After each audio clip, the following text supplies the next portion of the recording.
Welcome guys, welcome to my channel. Myself Aarvi Joshi. और बेटा start करते हैं आज के सेशन को। 11th class chemistry chapter number 2 lecture number 4। इससे पहले हमने 3 लेक्चर कंप्लीट किए हैं स्ट्रक्चर ऑफ एटम से, परमाणु की संरचना से। आई थिंक आप लोगों ने वो लेक्चर्स देखे हों। अगर आपका कोई भी डाउट उन लेक्चर्स से है तो आप हमें कमेंट सेक्शन में ज़रूर पूछें। चलिए स्टार्ट करते हैं आज के सेशन को। आज के सेशन को स्टार्ट करने से पहले लास्ट वीडियोज़ में जो कुछ हमने डिस्कस किया है हम उनको थोड़ा सा रिवाइंड करना चाहेंगे। चलिए बात करते हैं, क्योंकि लास्ट सेशन में हमने काफ़ी कुछ चीज़ें यहाँ पर डिस्कस करी थी, जिसमें हमने समस्थानिक संभारिक की बात करी। ठीक है, समस्थानिक किनको कहा जाता है, संभारिक किनको कहा जाता है। ठीक है, इसके कुछ एग्जांपल्स भी हमने वहाँ पे डिस्कस किए थे, जिसमें हम कार्बन की बात करें, कार्बन के 2 आइसोटोप्स देखने को मिलते हैं। कार्बन 13 होता है, कार्बन 14 होता है। क्योंकि आइसोटोप्स उनको कहा जाता है जिनमें एटॉमिक नंबर बिल्कुल सेम होता है, मास नंबर डिफर करता है। ठीक है, इसको दूसरी अगर डेफिनेशन दे तो इस तरीके से भी दे सकते हैं कि इनमें न्यूट्रॉन्स की जो संख्या होती है वो डिफर करती है। ये बात ध्यान रखिए। इसके अलावा अगर बात की जाए कि भाई हाइड्रोजन के भी आइसोटोप्स देखने को मिलते हैं। हाइड्रोजन की बात अगर हम कर लें तो हाइड्रोजन के 3 आइसोटोप देखने को मिलते हैं। 1H1 होता है, ठीक है, 1H2 भी होता है, और इसी तरीके से 1S3 भी होता है। 1H1 को हम कहते हैं प्रोटियम, 1H2 को हम कहते हैं ड्यूटीरियम, और 1S3 को कहते हैं ट्रिशियम। यानी कि इसको डिनोट किया जाता है कैपिटल डी से, और इसको डिनोट किया जाता है कैपिटल टी से। तो ये बात भी आप ध्यान रख लेना। इन तीनों में डिफरेंस जो है वो न्यूट्रॉन्स की संख्या का है। इसमें एक भी न्यूट्रॉन्स नहीं है, इसमें एक न्यूट्रॉन है, और इसमें 2 न्यूट्रॉन की संख्या होगी। क्लियर है। अब बात करते हैं अगले कुछ और पॉइंट की तरफ बढ़ जाते हैं। जैसे हमने कहा कि संभारिक भी हमने डिस्कस किया था। यहाँ पर संभारिक किनको कहा जाता है, जिनमें मास क्या करता है, मास बिल्कुल सेम होता है लेकिन एटॉमिक नंबर वेरी करता है। जिसमें हमने कार्बन की बात करी, कार्बन 6 होता है। इसके अलावा नाइट्रोजन होता है, नाइट्रोजन 7 होता है। कार्बन का भी एक 14 होता है, यानी कि कार्बन का अपना एक रूप जो कि 14 देखने को मिलता है, नाइट्रोजन का अपना एक रूप जो 14 देखने को मिलता है। यानी कि ऐसा एटम कार्बन के पास भी है तो ऐसा एटम नाइट्रोजन के पास भी है, जिनका एटॉमिक मास जो होता है, यानी कि मास नंबर बिल्कुल सेम होता है, लेकिन एटॉमिक नंबर कहीं ना कहीं यहाँ वेरी करता है। तो इन्हीं को कहा जाता है आइसोबार्स। और आप ध्यान से देख सकते हैं आइसोबार्स के ये कुछ एग्जांपल्स हैं। बात करते हैं अगले पॉइंट की तरफ बढ़ते हैं। कुछ और भी चीज़ें हमने यहाँ पर डिस्कस करी थी, जिसमें हमने एटॉमिक नंबर की बात करी कि एटॉमिक नंबर किसे कहा जाता है। इसके अलावा हमने मास नंबर को देखा। एटॉमिक नंबर हमने कहा था कि किसी भी एटम के अंदर जो प्रोटॉन्स की संख्या होती है, किसी भी एटम के न्यूक्लियस के अंदर जो प्रोटॉन्स का नंबर होता है उसी को हम परमाणु संख्या कहते हैं। ठीक है, और इसके अलावा हमने किसी भी एटम की बात जब करी तो हमने कहा था कि उसमें जो द्रव्यमान संख्या होगी, कैपिटल ए जो होगा वो that is equal to Z plus N हो जाएगा। क्या हो जाएगा, ए इज इक्वल टू कितना होगा, जेड प्लस एन, जहाँ पर जेड होगा एटॉमिक नंबर प्रोटॉन्स की संख्या होगी और एन होगा न्यूट्रॉन्स की संख्या। सिंपल सी बात है। तो एक बात ध्यान रख लेना कि न्यूक्लियस पे जो चार्ज होता है वो प्रोटॉन्स की वजह से होता है, लेकिन न्यूक्लियस का जो मास होता है वो प्रोटॉन और न्यूट्रॉन दोनों की वजह से होता है। हाँ, न्यूट्रॉन एक न्यूट्रल पार्टिकल होता है और प्रोटॉन एक पॉजिटिव चार्ज्ड पार्टिकल होता है। क्लियर है। बात करते हैं अगले पॉइंट की तरफ बढ़ते हैं। स्टार्ट करते हैं आज के सेशन को, और आज के सेशन में कुछ एग्जांपल्स के साथ हम डिस्कस करते हैं। एक एग्जांपल यहाँ पर दिया गया है, जैसे बोला गया है 35 ब्रोमीन 80 में प्रोटोनों, न्यूट्रॉनों और इलेक्ट्रॉनों की संख्या का परिकलन कीजिए। यानी कि बताना है कि उसमें कितने प्रोटॉन होंगे, कितने न्यूट्रॉन होंगे और कितने इलेक्ट्रॉन होंगे। चलिए बात करते हैं, इस एग्जाम्पल को डिस्कस करते हैं यहाँ पर। क्लियर है। आपको दिया गया है यहाँ पर ब्रोमीन, यानी कि आपको बोला गया है 35 ब्रोमीन 80। क्लियर है। अब आप सिंपल सा है, कल जब हमने चीज़ें डिस्कस करी थी तो हमने सिंपल से कहा था कि एक्स जो होता है वो किसी भी एलिमेंट का सिंबल होगा, और इसमें जो यहाँ लिखा जाएगा, ये जो वैल्यू आपको दिख रही है, इसको कहा जाता है एटॉमिक नंबर, परमाणु क्रमांक, यानी कि प्रोटॉन्स की संख्या। ठीक है, तो ये प्रोटॉन्स की संख्या होती है, तो ये होती है मास नंबर, यानी कि ये होगा प्रोटॉन प्लस न्यूट्रॉन दोनों की संख्या का ऐड वैल्यू, यानी कि दोनों को ऐड करने के बाद जो वैल्यू मिलेगा that is equal to A. Clear है। तो आप सिंपल से इस चीज़ को समझ सकते हैं कि ब्रोमीन जो यहाँ पर आपको दिया गया है Br, जो कि 35 इसका एटॉमिक नंबर दिया गया है और 80 इसमें मास नंबर दिया गया है। अब आपको क्या क्या चाहिए, सबसे पहले आपको चाहिए प्रोटॉन्स की संख्या। मुझे बताइए कि क्या ये प्रोटॉन की संख्या नहीं है? बिल्कुल है। प्रोटॉन्स की संख्या क्या होती है, जो परमाणु क्रमांक होता है उसी को हम प्रोटॉन्स की संख्या कहते हैं, या प्रोटॉन्स की जो संख्या होती है उसी को परमाणु क्रमांक कहते हैं। तो प्रोटॉन्स की संख्या कितनी हुई 35। अब दूसरी बात ये है कि जब भी कोई एटम न्यूट्रल होता है, वैसा दिख रहा है यहाँ पर कोई ये एटम बिल्कुल न्यूट्रल है क्योंकि इस पर कोई चार्ज नहीं है, ना कोई पॉजिटिव चार्ज है ना कोई नेगेटिव चार्ज है। तो जब कोई एटम न्यूट्रल होता है तो सिंपल सा होता है कि उसमें जितने प्रोटॉन्स होंगे उतने ही इलेक्ट्रॉन्स होंगे, यानी कि जितना पॉजिटिव चार्ज उसमें होगा उतना ही नेगेटिव चार्ज होगा।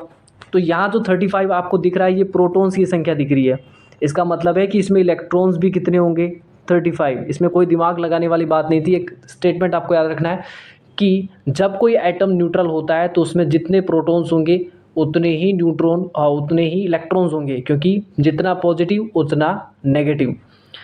ठीक है, नेक्स्ट थिंग यहाँ पर आती है न्यूट्रॉन्स की संख्या। अगर आपको न्यूट्रॉन्स की संख्या यहाँ से कैलकुलेट करनी है तो क्या आएगी, अभी हमने एक फॉर्मूला जो हमने लिखा था कैपिटल ए इक्वल्स टू, जो हमने चीज़ें लिखी कैपिटल ए इक्वल्स टू जो हमने चीज़ें लिखी Z प्लस N लिखी थी। अब आप मुझे बताइए कि A आपको अभी पता है कितना दिया हुआ था 80 दिया हुआ है, ठीक है, और Z आपको कितना दिया हुआ है यहाँ पर 35 आपको मिल गया। N आपको यहाँ से कैलकुलेट करना है तो निकाल लीजिए, इस वैल्यू को निकालेंगे तो 80 माइनस 35 हो जाएगा। तो आंसर कितना आएगा आपका, तो N का वैल्यू जो मिलेगा आपको यहाँ से कितना मिलेगा 80 माइनस 35, 80 माइनस 35 करोगे तो यहाँ से 45 आपका आंसर हो जाएगा। नेक्स्ट क्वेश्चन की तरफ बढ़ते हैं। नेक्स्ट क्वेश्चन यहाँ पर दिया गया है किसी स्पीसीज़ में इलेक्ट्रॉन, प्रोटॉन और न्यूट्रॉनों की संख्या बतानी नहीं है, यहाँ दी हुई है। किसी स्पीसीज़ में इलेक्ट्रॉन, प्रोटॉन और न्यूट्रॉनों की संख्या क्रमशः 18, 16, 16, ठीक है। उसका प्रतीक पूछा गया है यहाँ से, उसका प्रतीक क्या होगा। अब सिंपल सा है, तो जब हम किसी भी एलिमेंट को लिखते हैं, जब भी किसी एटम को लिखते हैं तो उसको सिंपली हम एक्स से लिखते हैं। किससे लिखते हैं, एक्स से लिखते हैं। ये चीज़ हमने कल डिस्कस करी थी, जिसमें यहाँ हम जेड और इस तरीके से ए लिखते हैं। अब यहाँ जो चीज़ें दी गई है उनको आप लिख लीजिए। सबसे पहले बताइए क्या आपको जेड का वैल्यू यहाँ दिया गया है, क्योंकि जेड होता है परमाणु क्रमांक, एटॉमिक नंबर, प्रोटॉन्स की संख्या। तो प्रोटॉन्स की संख्या कितनी दी गई है 16 दी गई है, जो कि यहाँ पर दी हुई है प्रोटॉन्स की संख्या, ठीक है। नेक्स्ट यहाँ पे बोला गया है कैपिटल ए, क्या आपको दिया गया है, आप बोलेंगे नहीं दिया गया है। कैपिटल ए होता क्या है, कैपिटल ए होता है Z प्लस N होता है, यानी कि प्रोटॉन्स की संख्या और न्यूट्रॉन्स की संख्या को ऐड कर लो, वो हो जाएगा आपका कैपिटल ए। प्रोटॉन्स की संख्या भी दी है और न्यूट्रॉन्स की संख्या भी दी है, कितनी 16 दोनों। तो जब ऐड करेंगे 16 प्लस 16 32 हो जाएगा। तो आपको ए कितना मिला 32 मिल गया। इसका मतलब ये हुआ, इसको अगर हम सिंप्लीफाई करें तो ये आपको मिला 16 और ये मिला आपको 32। अब नेक्स्ट चीज़ यहाँ पर क्या दी हुई है, इलेक्ट्रॉन्स की संख्या। जब हमने ये कहा कि जब किसी उदासीन परमाणु की बात होती है तो सिंपली आपको जितना प्रोटॉन मिलेगा उतना ही इलेक्ट्रॉन मिलेगा, यानी कि जितना पॉजिटिव चार्ज होगा उतना ही नेगेटिव चार्ज होना चाहिए। लेकिन यहाँ ऐसा नहीं है, इसका मतलब है कि ये एक एटम जो होगा ये न्यूट्रल नहीं है, इस पर या तो पॉजिटिव होगा या नेगेटिव होगा। लेकिन यहाँ पर जो इलेक्ट्रॉन्स की संख्या है वो प्रोटॉन्स की संख्या से ज़्यादा है, सिंपल है। तो प्रोटॉन कम है, इलेक्ट्रॉन ज़्यादा है, नेगेटिव चार्ज ज़्यादा है, इसका मतलब है कि इलेक्ट्रॉन अंदर आया होगा। और आया कितना, डिफरेंस कितने का दिख रहा है 2 का, इसका मतलब है कि 2 नेगेटिव चार्ज जो होगा उस एटम के ऊपर होगा। सिंपली आप क्या लिखेंगे x, सिंपली आप क्या लिखेंगे यहाँ पर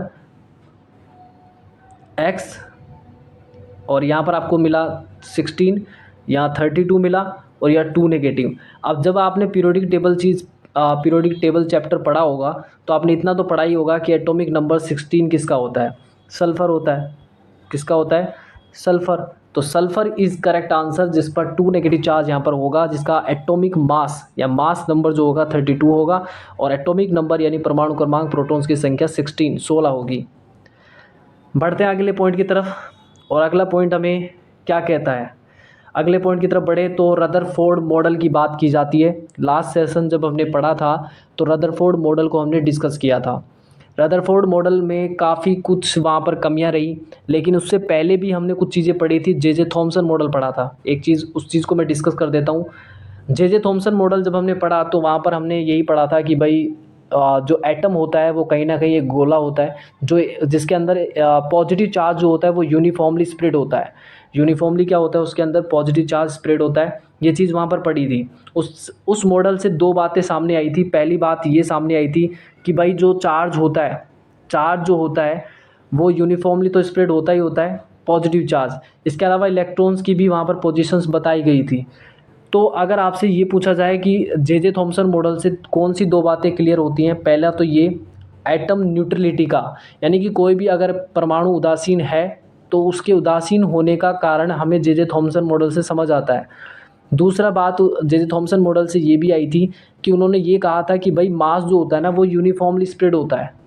कहीं ना कहीं ये जो स्टेटमेंट था, ये स्टेटमेंट गलत हो गया था, जो कि रदरफोर्ड मॉडल में, जैसे रदरफोर्ड मॉडल को यहाँ पर देखा गया। अब बात आती है कि क्या बात आती है कि जे थॉमसन मॉडल के ड्रॉबैक्स क्या रहे, जो जे थॉमसन मॉडल है उसकी क्या कमियाँ रही। तो जे थॉमसन मॉडल की पहली कमी की बात कर लें तो जे थॉमसन मॉडल की पहली कमी ये थी कि उन्होंने क्या नहीं बताया, एटम की स्टेबिलिटी के बारे में नहीं बताया। पहली बात तो उन्होंने क्या कहा था कि इलेक्ट्रॉन जो होते हैं, पहला स्टेटमेंट तो याद रखना है, उसका दोष जो है वो ये है कि इलेक्ट्रॉन उन्होंने क्या बता दिए, फिक्स। उन्होंने कहा कि इलेक्ट्रॉन फिक्स होते हैं, मतलब उनकी मोशन या उनके किसी मूवमेंट की बात नहीं करी, उन्होंने कहा कि इलेक्ट्रॉन फिक्स होते हैं, ये बात कही। दूसरी बात उन्होंने कहा कि भाई उन्होंने एटम स्टेबिलिटी के बारे में बिल्कुल भी कुछ नहीं कहा। तो ये दो जो है ड्रॉबैक्स उनके रहे हैं, ये बात ध्यान रख लेना। एटम के यानी कि परमाणु के स्थायित्व के बारे में ज़्यादा कुछ भी नहीं कहा है जे थॉमसन ने। अगले पॉइंट की तरफ बढ़ते हैं। नेक्स्ट जो हमने मॉडल पढ़ा था वो रदरफोर्ड मॉडल पढ़ा। रदरफोर्ड मॉडल के हमने काफ़ी कुछ चीज़ें वहाँ पर डिस्कस करी थी। अब बात करते हैं कि रदरफोर्ड मॉडल की कमी क्या रही, क्योंकि रदरफोर्ड मॉडल से दो बातें क्लियर होती हैं। पहली बात तो हमें क्लियर ये होती है कि भाई एटम के अंदर जो इलेक्ट्रॉन्स होते हैं, उन्होंने कहा था कि एटम के अंदर जो इलेक्ट्रॉन होते हैं वो वर्ताकार पथ में चक्कर लगाते हैं, जिनको ऑर्बिट कहते हैं। ये बात कही थी किसने, रदरफोर्ड ने। और दूसरी बात ये कही थी कि ये जो इलेक्ट्रॉन होते हैं ये बहुत हाई वेलोसिटी के साथ क्या कर रहे होते हैं, चक्कर लगा रहे होते हैं, और उसके लिए जो इनको फोर्स की रिक्वायरमेंट होती है वो इलेक्ट्रॉन और न्यूक्लियस के बीच के अट्रैक्शन फोर्स, दैट मीन्स कि जो कूलम्बिक फोर्स वहाँ लग रहा होता है उससे उनको वो फोर्स मिल जाता है। अब बात करते हैं कि इसकी कमी क्या रही। कमी ये रही, पहली बात करते हैं रदरफोर्ड मॉडल के दोष। क्या कमी रही रदरफोर्ड के मॉडल में। जैसा कि आप जान चुके हैं कि रदरफोर्ड का नाभिकीय मॉडल सौर मंडल का एक छोटा रूप था, क्योंकि सिंपल सी बात है, रदरफोर्ड ने यही कहा था कि भाई इलेक्ट्रॉन जो होते हैं, न्यूक्लियस तो बिल्कुल फिक्स होता है और इलेक्ट्रॉन जो होते हैं वो उसके अराउंड रिवॉल्व कर रहे होते हैं। थॉमसन ने ऐसा नहीं कहा था, थॉमसन ने ये कहा था फिक्स होते हैं इलेक्ट्रॉन। लेकिन रदरफोर्ड ने कहा कि भाई नाभिक के चारों ओर इलेक्ट्रॉन क्या कर रहे होते हैं, रिवॉल्व कर रहे होते हैं, चक्कर लगा रहे होते हैं बहुत ही हाई वेलोसिटी के साथ में। तो और साथ ही उन्होंने इस बात की तुलना जो करी थी वो किस बात से करी है, इस बात की तुलना जो करी है उन्होंने, जैसा कि आप जान चुके हैं कि रदरफोर्ड का नाभिकीय मॉडल सौर मंडल में क्या होता है, सूर्य के चारों ओर जिस तरीके से और ग्रह चक्कर लगा रहे होते हैं, ठीक वैसे ही नाभिक के चारों ओर जो हैं वो इलेक्ट्रॉन चक्कर लगा रहे होते हैं।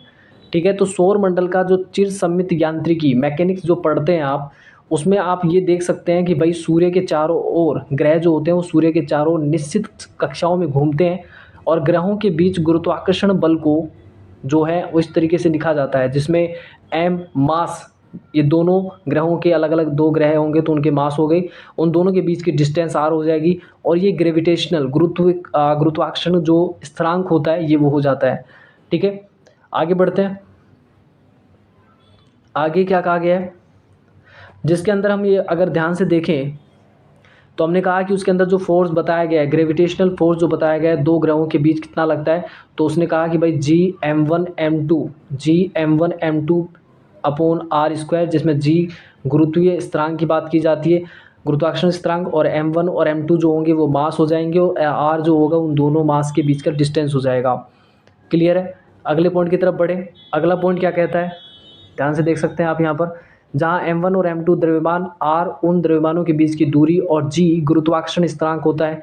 इस सिद्धांत से ग्रहों की कक्षाओं के बारे में सही गणना की जा सकती है, जो प्रायोगिक मापन से मेल खाती है।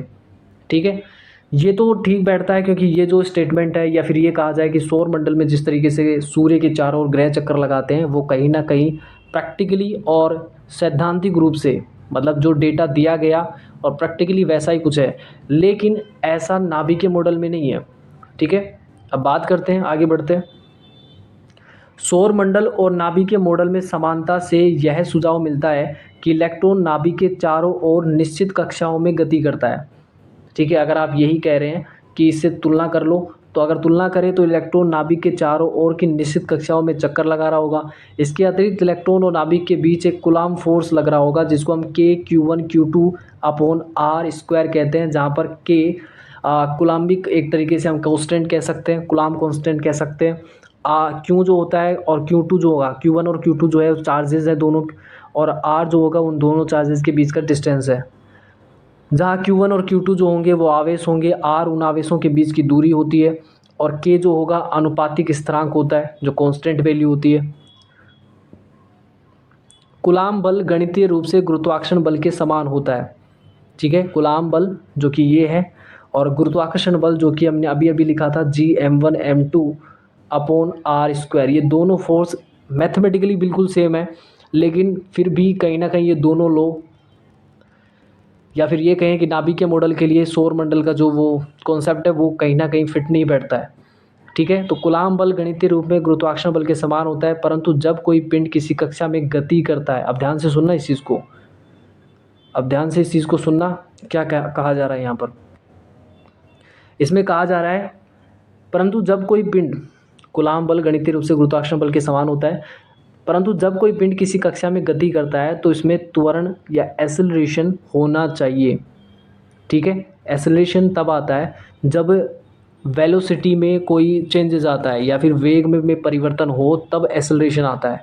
और सिंपल सा होता है कि जब कोई पिंड किसी वर्ताकार पथ में चक्कर लगा रहा होगा तो उसके हर एक पॉइंट पर, यानी कि जब वो चक्कर लगा रहा होगा तो हर एक पॉइंट पर क्या होता है, उसका वेलोसिटी तो बदलेगा ही बदलेगा। तो वेलोसिटी चेंज आएगा, इसका वजह से क्या होगा, वहाँ पर एक्सेलरेशन आएगा, और इसी एक्सेलरेशन की यानी कि त्वरण की यहाँ पर बात करी जा रही है। ठीक है, इसमें त्वरण या एक्सेलरेशन होना चाहिए। यदि पिंड किसी कक्षा में स्थिर वेग से गति कर रहा होगा तो भी दिशा परिवर्तन के कारण उसमें त्वरण होना चाहिए, ये बात भी क्लियर है। अगले पॉइंट की तरफ बढ़ते हैं। अतः नाभिकीय मॉडल में कक्षाओं में घूमते ग्रहों की तरह इलेक्ट्रॉनों का भी त्वरण होना चाहिए। यानी कि जो बात कही गई है, जिस तरीके से ग्रह चक्कर लगाते हैं किसी वर्ताकार पथ में, सूर्य के चारों ओर चक्कर लगा रहे होते हैं, तो वहाँ उनका जिस तरीके से उनमें त्वरण आता है, ठीक यहाँ पर भी त्वरण आना चाहिए। ठीक है, अब आता है मैक्सवेल। अब ध्यान से सुनना, मैक्सवेल क्या कहते हैं। मैक्सवेल एक साइंटिस्ट है, और मैक्सवेल ने क्या कहा, मैक्सवेल ने कॉन्सेप्ट दिया था, मैक्सवेल के विद्युत चुंबकीय सिद्धांत, आगे पढ़ेंगे इस चीज़ के बारे में। मैक्सवेल के विद्युत चुंबकीय सिद्धांत के अनुसार त्वरित आवेशित कणों को विद्युत चुंबकीय विकिरणों का उत्सर्जन करना चाहिए। मैक्सवेल ने ये कहा था कि भाई कोई भी चार्ज्ड जो पार्टिकल होता है, अगर किसी भी चार्ज पार्टिकल को त्वरित किया जाए मतलब उसकी वेलोसिटी में अगर चेंज किया जाए, तो ऐसे में वो क्या करता है, इलेक्ट्रोमैग्नेटिक रेडिएशंस का क्या करता है, इमिशन करता है, उत्सर्जन करता है, बाहर निकालता है। ठीक है, तो ग्रहों के साथ ऐसा नहीं होता है, क्योंकि ग्रहों के ऊपर कोई चार्ज नहीं होता है ना, ग्रहों के ऊपर किसी तरीके का आवेश होता नहीं है, इसलिए उनमें ऐसा नहीं होगा। इसीलिए किसी कक्षा में उपस्थित इलेक्ट्रॉन से विकिरण उत्सर्जित होना चाहिए।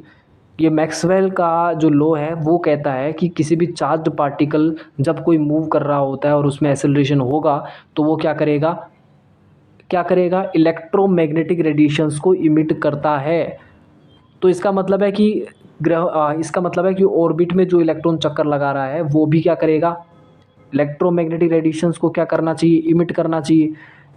इस विकिरण के लिए ऊर्जा जो उसको मिलेगी वो उसकी इलेक्ट्रॉनिक गति से मिलेगी, और ये इलेक्ट्रॉनिक गति कहाँ से आ रही है, जैसा कि रदरफोर्ड ने कहा कि इलेक्ट्रॉन और नाभिक के बीच के उस एट्रैक्शन फोर्स यानी कूलाम्बिक फोर्स से उसको मिलेगा। इस प्रकार कक्षा या ऑर्बिट जो है वो छोटा होता चला जाएगा। अब सिंपल सा है, उन्होंने क्या कहा कि भाई आपके पास न्यूक्लियस है, सिंपल सा है कि भाई आपके पास क्या है, न्यूक्लियस है। आप इस चीज़ को इस तरीके से समझिए कि रदरफोर्ड ने जो बात कही और मैक्सवेल ने जो बात कही, ये कहीं ना कहीं एक दूसरे के अपोजिट हो गई। कैसे, मैक्सवेल ने जो बात कही थी, और सबसे पहले बात करते हैं रदरफोर्ड ने जो बात कही, उन्होंने कहा कि भाई ये न्यूक्लियस है, और न्यूक्लियस के अराउंड ये इलेक्ट्रॉन जो है ऑर्बिट में क्या कर रहे हैं, यहाँ पर चक्कर लगा रहे हैं। और उन्होंने ये भी कहा कि ये जो इलेक्ट्रॉन है वो बहुत ही हाई वेलोसिटी के साथ ना चक्कर लगा रहे हैं, बहुत हाई वेलोसिटी के साथ चक्कर लगाते हैं।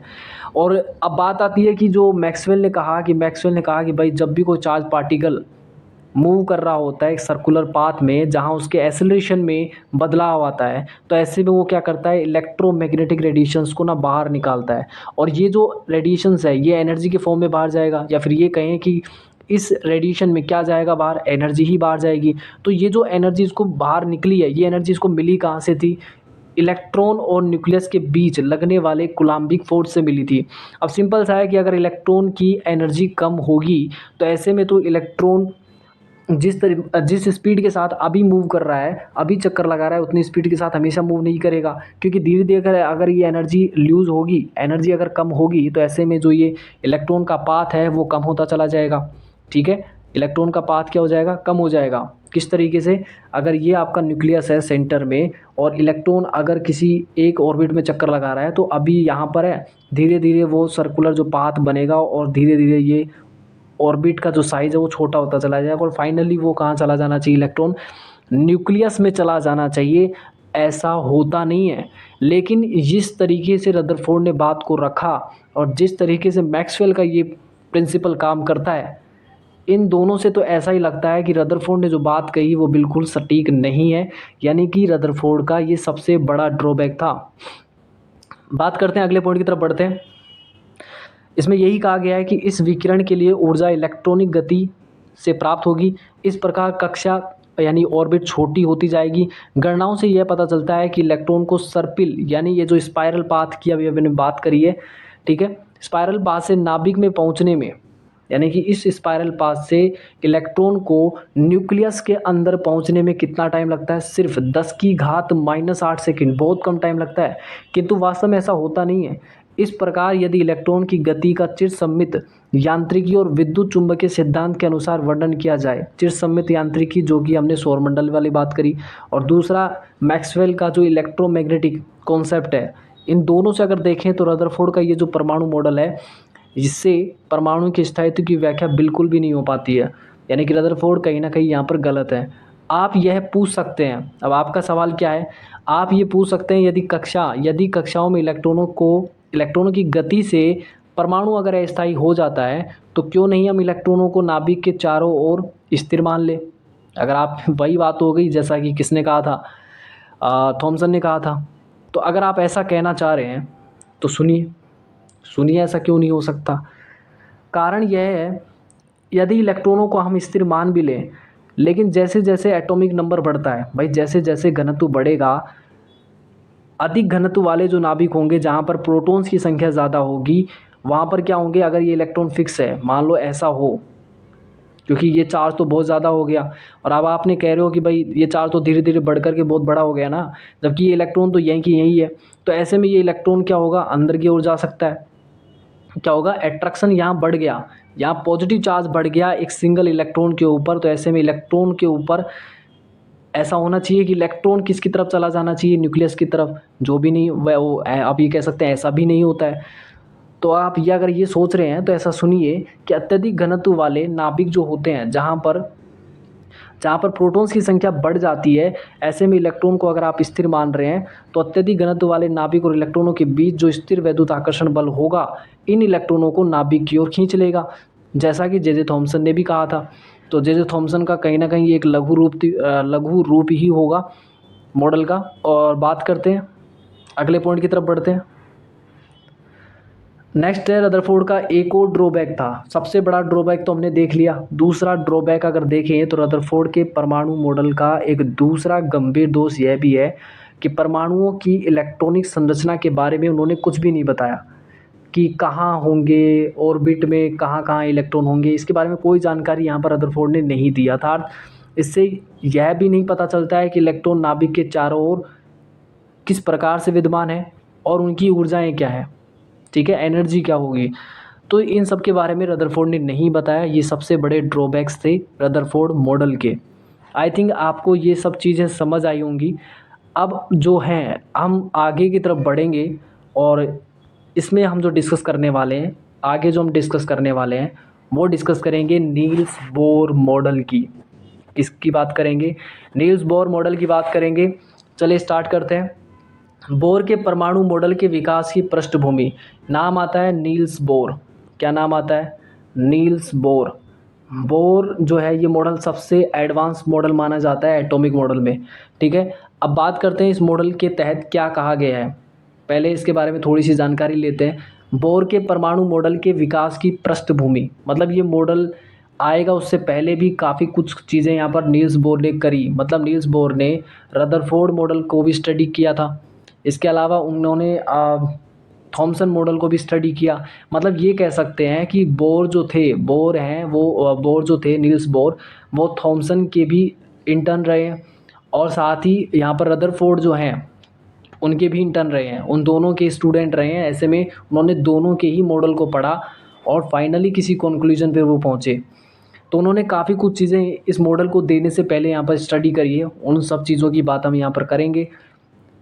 ऐतिहासिक रूप में द्रव्य के साथ, ठीक है, तो बोर मॉडल के विकास की पृष्ठभूमि, ऐतिहासिक रूप में द्रव्य यानी मैटर के साथ विकिरण की अनोन्य क्रियाओं के अध्ययन से हमें काफ़ी कुछ चीज़ें यहाँ पर मिली। परमाणुओं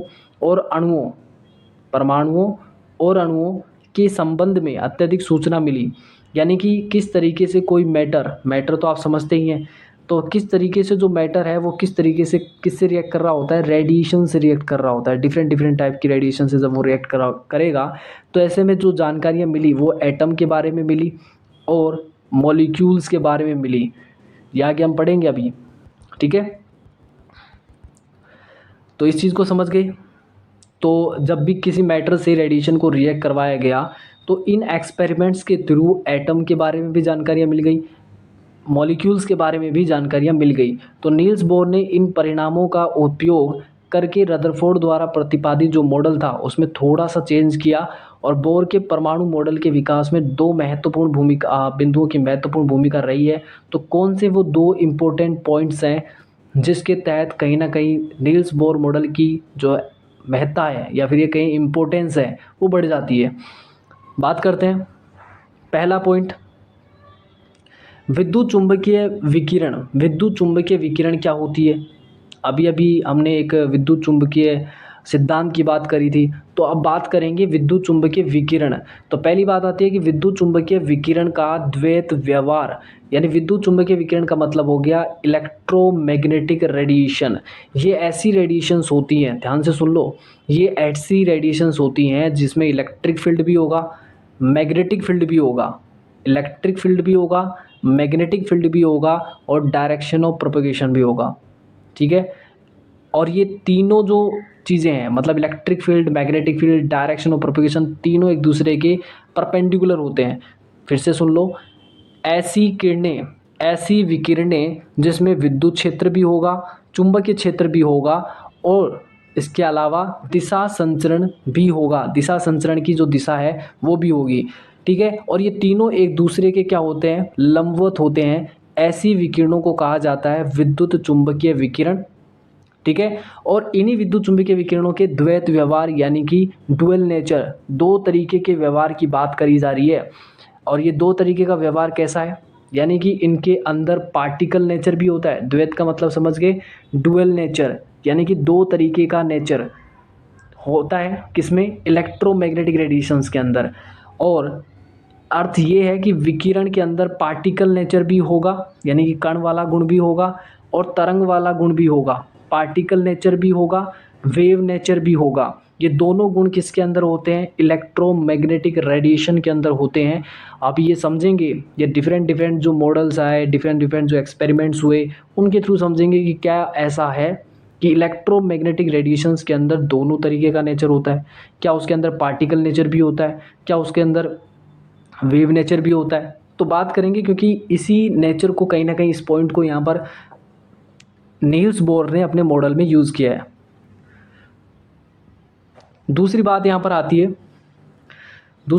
आती है परमाणु स्पेक्ट्रम, एटॉमिक जो स्पेक्ट्रम होता है, ठीक है, उसके बारे में भी बात की जाती है। तो इसके बारे में भी हम आगे बातें करेंगे। बढ़ते हैं अगले पॉइंट की तरफ। अब बात करते हैं, जैसा कि यहाँ पर फर्स्ट पॉइंट में दिया गया था, विद्युत चुंबकीय विकिरण। अब समझते हैं कि विद्युत चुंबकीय पहले विकिरण होती क्या है। विद्युत चुंबकीय विकिरणों को समझने से पहले विकिरण को समझ लो। ठीक है, बात करते हैं विद्युत चुंबकीय विकिरण। विद्युत चुंबकीय विकिरण की तरंग प्रकृति। क्या? विद्युत चुंबकीय विकिरण की तरंग प्रकृति। अभी अभी जो ऊपर लिखा गया था कि विद्युत चुंबकीय विकिरण यानी इलेक्ट्रोमैग्नेटिक रेडिएशंस के अंदर पार्टिकल नेचर भी होता है तो वेव नेचर भी होता है। वो एक पार्टिकल की तरह बिहेव भी करेगा तो वो एक तरंग की तरह भी बिहेव करेगा, व्यवहार करेगा। तो बात करते हैं कि विद्युत चुंबकीय विकिरण का जो वेव नेचर है, तरंग वाली जो प्रकृति है, उसकी बात कर लेते हैं। 19वीं सदी के मध्य में भौतिकीविदों ने गर्म वस्तुओं से अवशोषित और उत्सर्जित होने वाले विकिरणों का सक्रियता से अध्ययन किया कि जब किसी भी हॉट, ध्यान से सुनना, अगर ऐसी कोई वस्तु है जिसका टेम्परेचर बहुत ज़्यादा हो गया हो, ऐसे में उसमें अवशोषित होने वाली और उससे उत्सर्जित होने वाली विकिरणों की स्टडी की गई। और ऐसे में इन विकिरणों को क्या कहा जाता है, जो ये विकिरणें निकली या विकिरणें जो अवशोषित हुई, इनको कहा जाता है उष्मीय विकिरण। क्या कहा जाता है इनको? उष्मीय विकिरण कहा जाता है। उन्होंने यह जानने की कोशिश करी कि इस उष्मीय विकिरण का ओरिजिन क्या था, मतलब ये उष्मीय विकिरण उत्पन्न कैसे हुई, बनी कैसे। ठीक है, तो बात करते हैं। उन्होंने यह जानने की कोशिश की कि उसमें विकिरण किससे बने होते हैं। अब यह भली-भांति ज्ञात है कि उसमें विकिरण विभिन्न प्रकार की आवृत्तियों, अब आवृत्ति क्या मतलब फ्रीक्वेंसी की बात हो रही है, और ये कहीं ना कहीं फ्रीक्वेंसी की बात की जाए, वेवलेंथ की बात की जाए, तो ये इलेक्ट्रोमैग्नेटिक जो वेव्स होती हैं, ठीक है, उनके अपने कंपोनेंट्स हैं, उनके अपने मापदंड हैं, यानी उनका नेचर है कि उनमें होगा ही होगा ये। ठीक है, तो आवर्ती भी होगी और तरंगदैर्ध्य भी होगी। तो उसमें जो विकिरण होती है वो विभिन्न आवर्तियों की और विभिन्न तरंगदैर्ध्यों की क्या होती है, विद्युत चुंबकीय तरंगें होती हैं या तरंगों से बनी होती है। यह अनेकों आधुनिक अवधारणाओं पर आधारित है जो कि 19वीं सदी के मध्य तक ज्ञात नहीं थी। नेक्स्ट पॉइंट यहाँ पर आता है। ठीक है, उष्मीय विकिरण के नियमों का सर्वप्रथम सक्रियता से अध्ययन 1850 में हुआ। 1870 के आरंभ में जेम्स क्लार्क मैक्सवेल, ये वही साइंटिस्ट हैं जो अभी अभी हमने रदरफोर्ड मॉडल के जब दोष पढ़े तो वहाँ पर जिस साइंटिस्ट का नाम था मैक्सवेल का विद्युत चुंबकीय सिद्धांत, वो इन्होंने ही बताया था। ठीक है, तो इन्होंने स्टडी करा था उसमें विकिरणों के बारे में, और ऐसे में इन्होंने क्या बताया, एक सिद्धांत बताया। विद्युत चुंबकीय जो तरंगें होती हैं, विद्युत चुंबकीय तरंगें आवेशित कणों द्वारा उत्पन्न होती है। सिंपल सा ध्यान रखना ये चीज़ को कि विद्युत चुंबकीय जो तरंगें होती हैं वो आवेशित कणों द्वारा उत्पन्न होती है। इस सिद्धांत का प्रायोगिक सत्यापन बाद में हेनरी हर्ट्ज, कौन है, हेनरी हर्ट्ज की बात की जाती है। हेनरी हर्ट्ज ने यहाँ पर इसका प्रैक्टिकली इस चीज़ को प्रूव भी करा। यहाँ हम विद्युत चुंबकीय विकिरणों के विषय में कुछ और तथ्यों को भी जानेंगे। जेम्स मैक्सवेल सन 1870 में सबसे पहले आवेशित पिंडों के बीच अन्योन्य क्रिया और स्थूल स्तर पर विद्युत चुंबकीय क्षेत्रों के व्यवहार की व्याख्या करी। देखो बहुत ये ज़्यादा इंपॉर्टेंस रखता नहीं है अपने के लिए, जो इंपॉर्टेंस पार्ट यहाँ पर आता है, इंपॉर्टेंट पार्ट, वो इलेक्ट्रोमैग्नेटिक रेडिएशन आएगा। मैक्सवेल के लिए इतना याद रख लेना कि मैक्सवेल ने क्या बताया था। मैक्सवेल ने इतना बताया था, मैक्सवेल ने जो बताया वो उन्होंने बताया था इलेक्ट्रोमैग्नेटिक उन्होंने प्रिंसिपल दिया था, और ये प्रिंसिपल ये कहता है कि भाई कोई भी चार्ज जो पार्टिकल होता है, कोई भी चार्ज पार्टिकल जो होता है, जब वो मूव कर रहा होता है, जब उसमें त्वरण होता है या उसमें उसके वेलोसिटी में चेंज आता है, तो ऐसे में एक्सीलरेशन आएगा, त्वरण आएगा। और जब उसमें त्वरण आ गया होगा तो उस दौरान वो इलेक्ट्रोमैग्नेटिक रेडिएशंस को क्या करता है, इमिट करता है। ठीक है, इलेक्ट्रोमैग्नेटिक रेडिएशंस को क्या करता है, इमिट करता है। ये बात किसने कही थी, मैक्सवेल ने करी थी, और इसी को प्रूव किसने करा था, हेनरी हर्ट्ज ने प्रूव करा था। ठीक है, तो बात करते हैं अगले पॉइंट की तरफ बढ़े। उसने यह सुझाव दिया कि विद्युत आवेशित कणों को जब त्वरित किया जाता है तो एकांतर विद्युत और चुंबकीय क्षेत्र उत्पन्न होते हैं। यह क्षेत्र विद्युत और चुंबकीय तरंगों के रूप में संचरित होते हैं। उन्होंने कहा कि भाई जब भी कोई चार्ज पार्टिकल, चाहे उस पर चार्ज पॉजिटिव हो या नेगेटिव हो, तो जब भी कोई चार्ज पार्टिकल मूव करता है तो उस दौरान इलेक्ट्रिक फील्ड भी जनरेट होता है, मैग्नेटिक फील्ड भी जनरेट होता है। ठीक है, इलेक्ट्रिक फील्ड भी जनरेट होता है और मैग्नेटिक फील्ड भी जनरेट होता है। इलेक्ट्रिक फील्ड,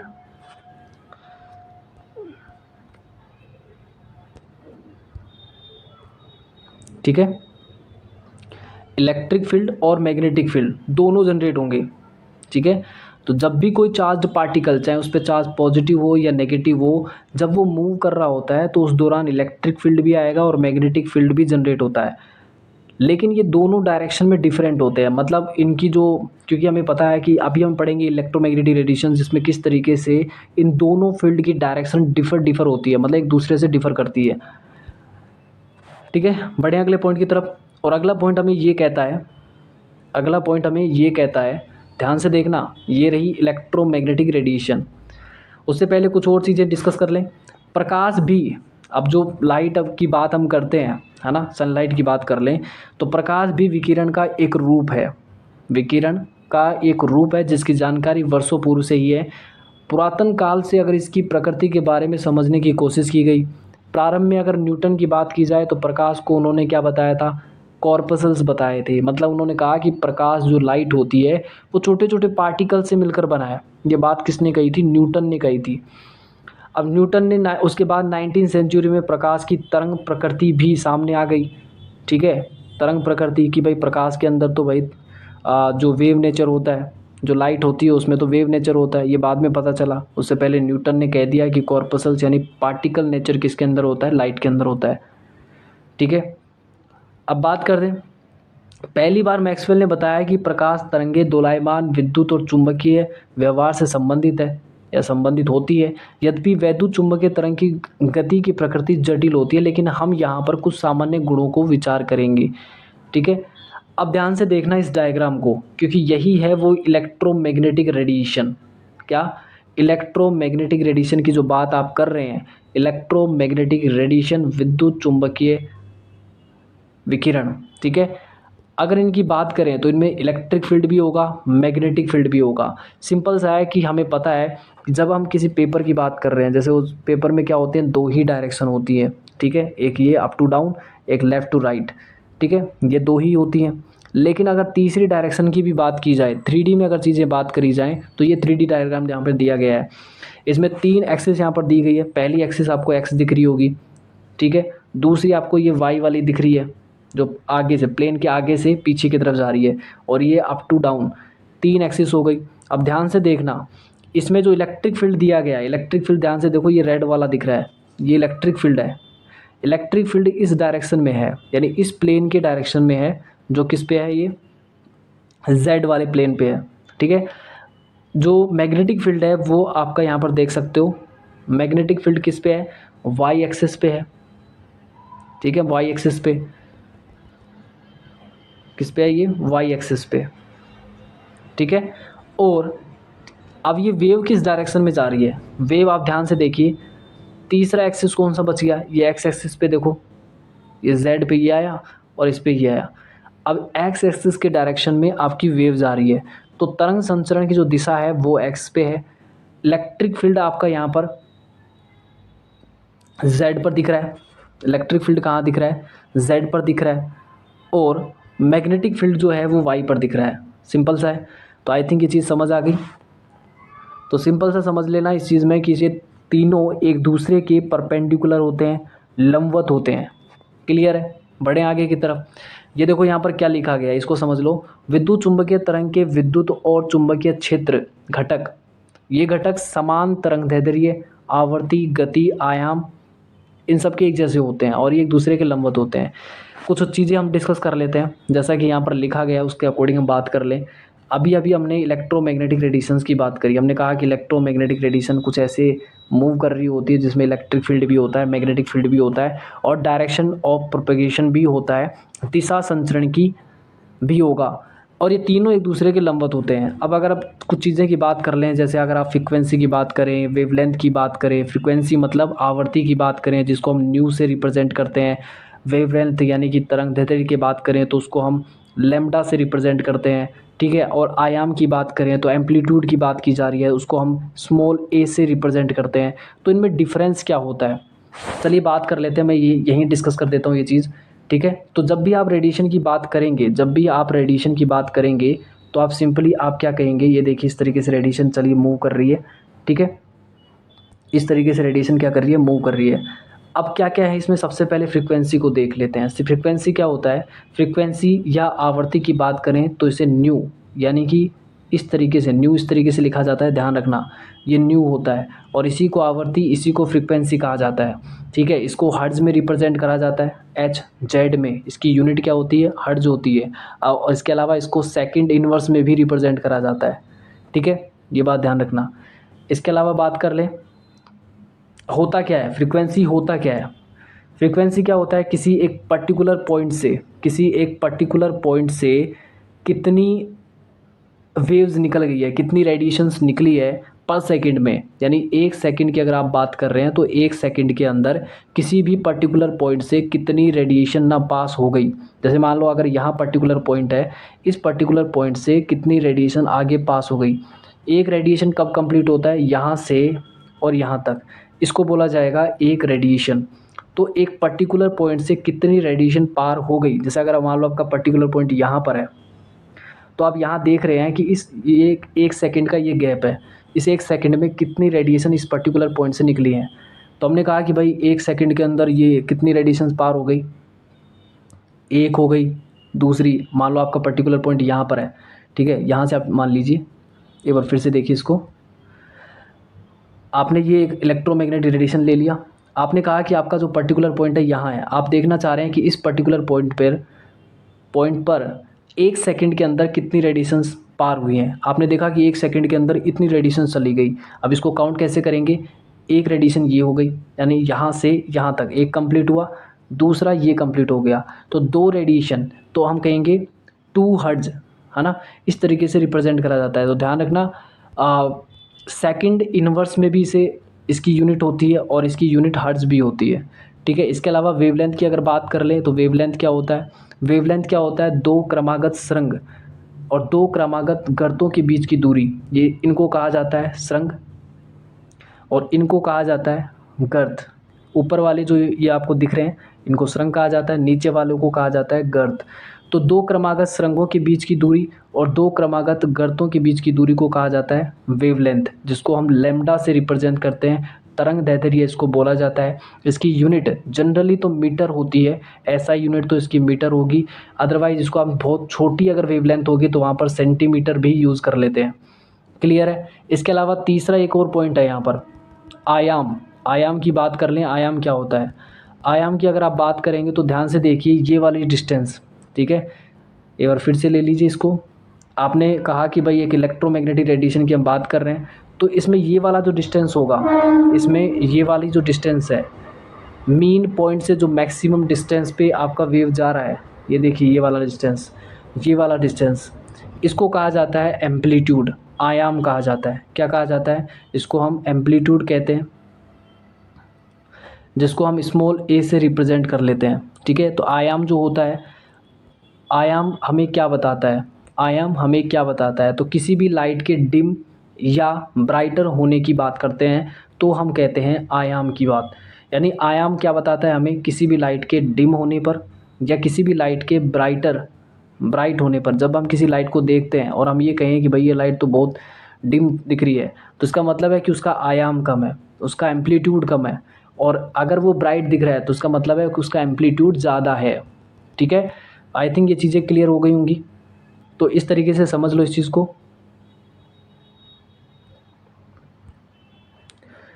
ठीक है। तो अगर ये वैल्यू बड़ी है, इस तरीके से ये एम्पलीट्यूड बढ़ गया, और एम्पलीट्यूड कम होने का मतलब है कि ये वैल्यू छोटी है, छोटा है ये गैप, ये एम्पलीट्यूड कम हो गया, तो ये डिम होगा, ये ब्राइट होगा। क्लियर हुआ। तो यहाँ पर कुछ प्रॉपर्टीज़ इनकी बताई गई है, वो प्रॉपर्टीज़ भी हम यहाँ पर डिस्कस कर लेते हैं, ठीक है। दोलायमान आवेशित, पहला पॉइंट यहाँ पर दिया गया है, दोलायमान आवेशित कणों द्वारा उत्पन्न विद्युत तथा चुंबकीय क्षेत्र एक दूसरे के लंबवत होते हैं। सिंपल सा है कि जब भी कोई चार्ज पार्टिकल मूव कर रहा होता है तो उसमें इलेक्ट्रिक फील्ड भी जनरेट होगा और मैग्नेटिक फील्ड भी जनरेट होगा, और ये दोनों एक दूसरे से डायरेक्शन में क्या होंगे, परपेंडिकुलर होंगे, जैसा कि हमने डिस्कस किया है, ठीक है। इस तरीके से समझ लो, ये तीनों एक दूसरे के 90 पर होते हैं, तीनों एक दूसरे के क्या होते हैं, 90 पर। ये प्लेन से बाहर आ रहा है, ठीक है, और ये प्लेन के अंदर है, इस तरीके से। ये प्लेन की दो डायरेक्शन तो हो गई, और तीसरा ये प्लेन से बाहर आ रहा है, अंदर से बाहर। तो ये तीनों डायरेक्शन आप याद रखना, ठीक है। ये दोनों तरंग के संचरण की दिशा के भी लंबवत होते हैं। ठीक है। तो दिशा संचरण यानी कि तीनों एक्सिस एक दूसरे के लंबवत है, और ऐसे में इलेक्ट्रिक मैग्नेटिक फील्ड और दिशा संचरण जो होगा ये तीनों एक दूसरे के लंबवत होंगे, ये बात आपको याद रखना है। विद्युत चुंबकीय तरंग का एक सरल रूप आप 2.6 डायग्राम में देख चुके हैं। नेक्स्ट है, ध्वनि अथवा जल तरंगों के विपरीत विद्युत चुंबकीय तरंगों को किसी भी मीडियम की ज़रूरत नहीं होती, किसी भी माध्यम की आवश्यकता नहीं होती, ये निर्वात में भी गति कर सकते हैं। मतलब क्या इस चीज़ का मतलब ये है कि भाई अगर आप साउंड की बात करें, अगर आप यहाँ पर वाटर वेव्स की बात करें, तो ये क्या होती हैं कि इनको ट्रैवल करने के लिए, इनको आगे पहुँचने के लिए इनको मीडियम की ज़रूरत पड़ती है। अगर मैं अभी कुछ बोल रहा हूँ तो आप तक ये आवाज़ जो पहुँच रही है, इसका रीज़न है क्योंकि यहाँ एक मीडियम है। अगर ये मीडियम यहाँ पर ना हो, अगर यहाँ पर एयर ना हो, तो मेरी आवाज़ अब तक नहीं पहुँचेगी। दैट मीन्स कि निर्वात जब बना दिया जाता है तो ध्वनि साउंड नहीं पहुँचता है, या फिर उसमें जो है वो ट्रांसमिशन नहीं होता है। इसी तरीके से वाटर में भी होता है, वाटर वेव्स की भी हम बात करते हैं। लेकिन ये जो आप बात कर रहे हैं विद्युत चुंबकीय तरंगों की, जिसमें डिफरेंट डिफरेंट वेव्स हैं, आगे हम पढ़ेंगे, इनको किसी भी मीडियम की ज़रूरत नहीं पड़ती है। ये निर्वात में भी गति कर सकते हैं। जैसे आप सनलाइट की बात कर रहे हैं, तो सनलाइट को किसी भी मीडियम की ज़रूरत नहीं पड़ेगी, वो उसी वेलोसिटी के साथ 3 × 10⁸ मीटर पर सेकंड जो वेलोसिटी है, उसी वेलोसिटी के साथ अर्थ पर पहुंचता है। ठीक है, नेक्स्ट पॉइंट की तरफ डिस्कस करते हैं। नेक्स्ट पॉइंट क्या है यहाँ पर, अब यह तथ्य, तीसरा पॉइंट है, अब यह तथ्य अच्छी तरह स्थापित हो चुका है कि विद्युत चुंबकीय विकिरण कई प्रकार के होते हैं, जिनकी तरंगदैर्ध्य या आवर्ती एक दूसरे से भिन्न होती है। ये एक साथ मिलकर विद्युत चुंबकीय स्पेक्ट्रम बनाती हैं। यानी कि विद्युत चुंबकीय जो विकिरणें होती हैं वो कोई सिंगल विकिरण नहीं होती है, उसमें बहुत सी विकिरणें होती हैं, डिफरेंट डिफरेंट फ्रीक्वेंसीज़ की, डिफरेंट डिफरेंट वेवलेंथ की होंगी। अगर उनको हम एक साथ रख दें, है ना, उनको हम अगर एक साथ स्टडी करें और एक पैटर्न में रख दें, या तो उनको वेवलेंथ के इंक्रीजिंग ऑर्डर में रख दें, या उनको फ्रीक्वेंसी या आवर्ती के इंक्रीजिंग ऑर्डर में रख दें, या डिक्रीजिंग ऑर्डर में रख लें, तो हमें जो पैटर्न मिलता है उसको क्या कहा जाता है, स्पेक्ट्रम कहा जाता है। तो स्पेक्ट्रम इज जनरली एक, आप ये कह सकते हैं, इंक्रीजिंग या डिक्रीजिंग ऑर्डर ऑफ वेवलेंथ हो सकता है, या फिर इंक्रीजिंग या डिक्रीजिंग ऑर्डर ऑफ फ्रीक्वेंसी हो सकता है। उसी को हम क्या कह रहे हैं, स्पेक्ट्रम कह रहे हैं। स्पेक्ट्रम के भिन्न भिन्न क्षेत्रों में भिन्न भिन्न नाम हैं। जैसे कुछ नाम दिए गए हैं, रेडियो फ्रिक्वेंसी की बात की जाती है, जिसकी फ्रीक्वेंसी की बात करें तो 10⁻6 हर्ट्ज होती है, काफ़ी ज़्यादा है, जिसका उपयोग प्रसारण यानी कि जो कम्युनिकेशन होता है। इसके अलावा सूक्ष्म तरंगों की बात की जाए, माइक्रोवेव्स की बात की जाए, तो इनका भी यूज़ यहाँ पर देख सकते हो। इनकी फ्रीक्वेंसी 10⁻2 हर्ट्ज के लगभग आसपास होती है। रडार में इनका यूज़ किया जाता है। तो डिफरेंट डिफरेंट जो रेज हैं उनका यूज़ भी डिफरेंट डिफरेंट फील्ड्स में ही होता है। अगले पॉइंट की तरफ बढ़े। अगला पॉइंट कहता है कि अवरक्त जो होती है, इंफ्रारेड होती है, इनकी फ्रीक्वेंसी काफ़ी ज़्यादा है, 10⁻13 हर्ट्ज के आसपास है, जिसका उपयोग गर्म करने में यूज़ होता है, क्योंकि ये बहुत ही गर्म होती है ये वेव्स, और इसीलिए इनका यूज़ जो होता है वो गर्म करने के लिए यूज़ होता है। पराबैंगनी अल्ट्रावायलेट की बात कर लें, 10⁻16 हर्ट्ज के आसपास होती है, जो सूर्य की विकिरणों को एक भाग होता है। अल्ट्रावायलेट जो है वो सनलाइट में पता है अच्छे से कि भाई अल्ट्रावायलेट जो होती है वो सनलाइट के साथ में आती है। ठीक है, ये अल्ट्रावायलेट आपने पढ़ा होगा, किस तरीके से ग्रीन हाउस इफेक्ट होता है, वो सब चीज़ें आप डिस्कस करते हैं। लगभग 10⁻15 हर्ट्ज के आसपास थोड़े से क्षेत्र में क्या होती है, विजिबल लाइट होती है। ये अपने इम्पोर्टेंस की है, क्योंकि विजिबल लाइट ही है वो जिसको हम देख सकते हैं, है ना, जिसको हम फील कर सकते हैं। क्लियर है, केवल यही वह क्षेत्र है जो हमें हमारी आँख देख सकती है। अदृश्य क्षेत्रों को पहचानने के लिए विशेष प्रकार के यंत्रों की आवश्यकता होती है। ठीक है, तो ये देखो हमने अभी जो चीज़ें डिस्कस करी है, विद्युत चुंबकीय विकिरणों को दर्शाने के लिए विभिन्न प्रकार के मात्रकों का उपयोग किया जाता है, जिसमें हम विकिरणों की आवर्ती फ्रीक्वेंसी की बात करते हैं, वेवलेंथ तरंगदैर्ध्य की बात करते हैं, चारित्रित किया जाता है। आवर्ती को हम ऐसा ही मात्रक क्या होता है, हेनरिक हर्ट्ज के नाम पर हर्ट्ज रखा गया, जिसको HZ से रिप्रेजेंट करते हैं, जिसको सेकंड इनवर्स में भी लिख सकते हैं। ठीक है, जिसको सेकंड इनवर्स से भी लिख सकते हैं। इसको तरंगों की उन संख्या के रूप में परिभाषित किया जाता है जो किसी बिंदु से प्रति सेकंड निकलती है। तो किसी भी पॉइंट से पर सेकंड निकलने वाली वेव्स का नंबर क्या होगा, फ्रीक्वेंसी होगा। ठीक है, इसके अलावा बात करते हैं तरंगदैर्ध्य की। तरंगदैर्ध्यों के मात्रकों को लंबाई में मापा जाता है, या मात्रक क्या होना चाहिए, लंबाई का मात्रक क्या होता है, मीटर होता है, तो ऐसे में मीटर में ही लिखा जाना चाहिए। लेकिन लेकिन क्या होता है कि भाई बहुत सी ऐसी भी विद्युत चुंबकीय विकिरणें होती हैं जिनकी तरंग दैर्ध्य क्या होती है, काफ़ी कम होती है। इसलिए हम यहाँ पर सेंटीमीटर में भी इनको यूज़ कर लेते हैं। ठीक है, तो चित्र 2.7 में विभिन्न तरंग दैर्ध्य आवर्ती वाली भिन्न भिन्न प्रकार की विकिरणों को दिखाया गया है। तो ये बात भी आपको याद रखना है। ये आप देख सकते हैं ये डायग्राम। ठीक है, आप इसको इस तरीके से याद रखिए, जैसे हम इस तरीके से याद रखते हैं गामाक्सू वाइमर, गामाक्सू वाइमर करके आप इसको याद कर सकते हैं। गामाक्सू वाइमर, gamma, X rays, ultraviolet, visible, infrared, microwaves, radio waves. ठीक है, फिर से देख लो,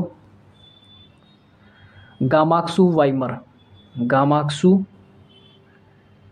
वाइमर, ये ट्रिक है, इस तरीके से आप इसको याद कर सकते हैं। हमने इसी तरीके से याद किया है, गामाक्सू वाइमर। ठीक है, gamma, x-ray, ultraviolet, visible, infrared, microwaves, radio waves. अब क्या होता है ना, अब आप पूछ रहे, हमने जब डिस्कस किया अभी स्पेक्ट्रम के बारे में कि स्पेक्ट्रम क्या होता है। स्पेक्ट्रम हमने यही कहा था कि किसी चीज़ को या तो उसके इंक्रीजिंग या डिक्रीजिंग ऑर्डर में रख देना स्पेक्ट्रम होता है। अब यहाँ पर आप जो आपको वेव्स दिख रही हैं, डिफरेंट डिफरेंट वेव्स हैं, वो गामा रेज की बात करें, एक्स रेज, अल्ट्रावायलेट, इंफ्रारेड, सूक्ष्म तरंग, माइक्रोवेव्स, और इसमें आप देख सकते हैं एफएम रेडियो, रेडियो वेव्स की बात की जा रही है, रेडियो वेव्स में बात कर रहे हैं। ठीक है, तो इनको ना इनके इंक्रीजिंग या डिक्रीजिंग ऑर्डर में रखा गया है और इसी वजह से ये एक स्पेक्ट्रम बना है। अब ध्यान से देखिए, ये जो आपको नीचे की तरफ वैल्यू दी गई है, ये लैम्बडा जो आपको दिख रहा है, ये वेवलेंथ है, मीटर में है। और ये वेवलेंथ देखो इसका काफ़ी कम है, 10⁻⁻16 का मतलब है कि बहुत कम वेवलेंथ होता है। तो जिसका वेवलेंथ काफ़ी कम होगा उसका फ्रिक्वेंसी बहुत ज़्यादा होगा। 10 की घात, आप ध्यान से देखिए, 10 की घात 24 यहाँ पर दिया गया है, 10 की घात 24 यहाँ पर दिया गया है। ठीक है, तो जिसका वेवलेंथ ज़्यादा होगा, जिसका वेवलेंथ कम होगा, जितना कम होगा उसकी फ्रिक्वेंसी उतनी ही ज़्यादा होगी। ठीक है, ये बात समझ गए होंगे आई थिंक आप, कि जिसकी वेवलेंथ जितनी कम होगी उसका फ्रिक्वेंसी उतनी ही ज़्यादा होगी, और जिसका वेवलेंथ ज़्यादा होगा उसकी फ्रिक्वेंसी बहुत कम होगी। इनको डिक्रीजिंग ऑर्डर में रखा गया है। आप ध्यान देखिए, इधर से इधर जब आएंगे, इधर से इधर जब आप आएंगे तो फ्रिक्वेंसी क्या हो रहा है, बढ़ रहा है। देखिए फ्रिक्वेंसी क्या हो रहा है, बढ़ रहा है, 10⁻24, 10⁻0 से 10⁻24 की तरफ आप आ रहे हैं। ठीक है, और इधर से इधर और क्या चीज़ हो रही है चेंज, तो इधर से इधर आ रहे हैं तो वेवलेंथ क्या हो रहा है, कम हो रहा है। देखो 10⁻−16 हुआ, इधर कितना था, 10⁻8। ठीक है, तो ये आप ध्यान रखिए। और ये जो नीचे डायग्राम दिया गया है ये है दृश्य प्रकाश का। किसका दिया है, दृश्य प्रकाश का। यहाँ इस रीजन में आता है आपका विजिबल लाइट, यही वो रेंज है जिसको हम देख सकते हैं, 400 से 700, 400 से 750 की रेंज, जो कि ये देखो ध्यान से नीचे नैनोमीटर में दिया गया है। नैनोमीटर, नैनोमीटर जो हम लिख रहे हैं 10⁻−9 मीटर होता है। नैनोमीटर का मतलब क्या होता है, 10⁻−9 मीटर, 10⁻−9 मीटर को कहते हैं नैनोमीटर। और ये वेवलेंथ का सिंपल सा है कि मीटर को जो हम लिखते हैं वो वेवलेंथ के लिए लिखते हैं, दूरी का मात्रक माना जाता है। ठीक है, तो आई थिंक ये चीज़ें समझ आ गई होंगी। आज के सेशन को हम यही एंड करते हैं। ठीक है, तो अगर आपका कोई भी डाउट इस सेशन से हो तो आप हमें कमेंट सेक्शन में ज़रूर बताएं। नेक्स्ट सेशन में जब हम आपसे मिलेंगे तो वहाँ उस डाउट को ज़रूर सॉल्व करेंगे। ठीक है, और अगर आपने अभी तक चैनल को सब्सक्राइब नहीं किया है तो चैनल को सब्सक्राइब कर लें। वीडियोज़ आपको अच्छी लग रही हो तो आप वीडियोज़ को लाइक ज़रूर करें, और सबसे इम्पोर्टेंट का, आप इन वीडियोज़ को आप शेयर करें ताकि उन बच्चों तक भी ये वीडियोज़ पहुँचे जिनको इनकी ज़रूरत है। ठीक है, और तो आज के सेशन को यहीं एंड करते हैं, मिलते हैं कल के सेशन में, तब तक के लिए थैंक यू।